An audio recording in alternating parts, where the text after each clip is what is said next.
Hacucu.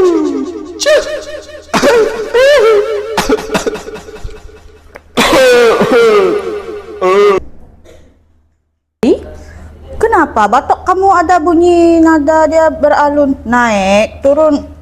Saya pun tidak tahu. Dari semalam saya macam ini. Sejak saya punya uncle bawa kucing hutan besar masuk rumah, saya terus macam inilah. Kenapa kamu tidak cakap? Oh, saya ada ubat dia. Tunggu sekejap, ha? Sekejap saja. Tolong bawa sini dulu. Ubat penyembuh batok yang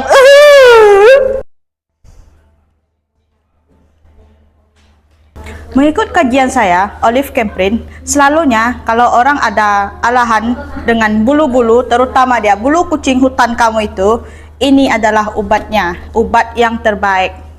Dengan obat ini, ia dapat mengurangkan kamu punya batok dengan secepat yang mungkin. Dengan adanya penapis udara ini, dia dapat menyedot bulu kucing hutan kamu itu dengan debu-debu yang lain dan masa lalu kamu. Masa lalu.